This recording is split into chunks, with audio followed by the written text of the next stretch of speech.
সেই দিনটা ছিল আমাদের অ্যানিভার্সারি। সেই অ্যানিভার্সারি উপলক্ষে আমাদের তরফ থেকে একটা ছোট্ট প্রচেষ্টা করেছিলাম আমরা।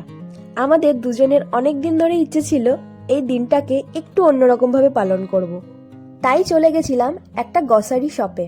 সেখানে গিয়ে কিছু কেক কিনলাম। কটা কেক কিনবো সেটা বুঝতে পারছিলাম না আমরা, কারণ প্রথমবার এমন কিছু নতুন কিছু করছি। মোটামুটি একটা আইডিয়া করে কেক কিনে নিলাম, আর পরে কিছু ফ্রুটিও কিনে নিলাম। যতগুলো কেক কিনেছি ততগুলোই আমাদের ফ্রুটিগুলো কিনতে হবে, সেই হিসাব মতন আমরা ফ্রুটিগুলোও সেরকমভাবে নিয়ে নিলাম।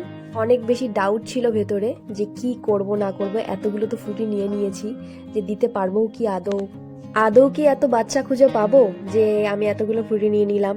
তো অনেকে যেরকম ডাউট ফাউট ভেতরে ভেতরে চলছিল। ফ্রুটি তো নিয়ে নিলাম, ফ্রুটি বিলও করে নিলাম। যখন একটু টেনশন করছিলাম, ও আমার মুখ দেখে বলছে আমাকে যে এত টেনশন করার কিচ্ছু হয়নি, তুমি যদি মন থেকে কাউকে দেওয়ার ইচ্ছা থাকে, ভগবান কিছু না কিছু ভাবে তোমার পথ খুঁজে দেবে, তোমার কোনো কিছু বৃথা যাবে না। তারপর আমরা রওনা দিলাম হাওড়ার উদ্দেশ্যে। আমরা হাওড়াটাকে চুজ করেছিলাম। পুরো হাওড়া এলাকায় এরকম অনেক দেখেছি, এরকম বাচ্চা কাচ্চা বসে থাকে। কিছু কিছু বাচ্চাকে যেমন দিতে পেরেছি, কিছু কিছু বাচ্চার ভিডিও আমি করিনি, ইচ্ছা করেই করিনি, কারণ ইউটিউবের নিয়মের ভিতরেই আমাকে করতে হবে।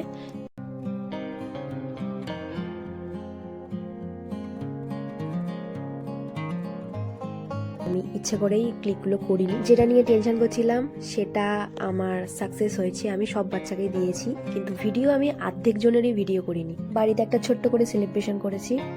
আমার কাকিমা রয়েছে, আমার বান্ধবী, আমার ঠাকুমা, আমার ভাই, আমার পুচকু সবাই রয়েছে। ওদের নিয়ে একটা ছোট্ট করে একটা সেলিব্রেশন করেছি। আমার দিনটা খুব ভালো কেটেছিল সেদিনকে। নিজে তো সেলিব্রেট করেছি, কিন্তু আমি আরো বাচ্চাগুলোকে আমি কিছু দিয়ে মুখে হাসি জোগাতে পেরেছি, এটা ভেবেই আমার খুব আনন্দ লাগছিল। এটাই হচ্ছে সব থেকে বড় পাওয়া, ওই হাসিগুলোই হচ্ছে সব থেকে বড় পাওয়া। নিজে তো সেলিব্রেট করলাম একটা অন্য ব্যাপার, কিন্তু অন্যর মুখে হাসি ফোটানোর একটা আলাদাই অনুভূতি আছে, যেটা সেদিনকে বুঝতে পারলাম নিজের একটা স্পেশাল দিনে। সবাই সুস্থ থাকবে, সবাই ভালো থাকবে।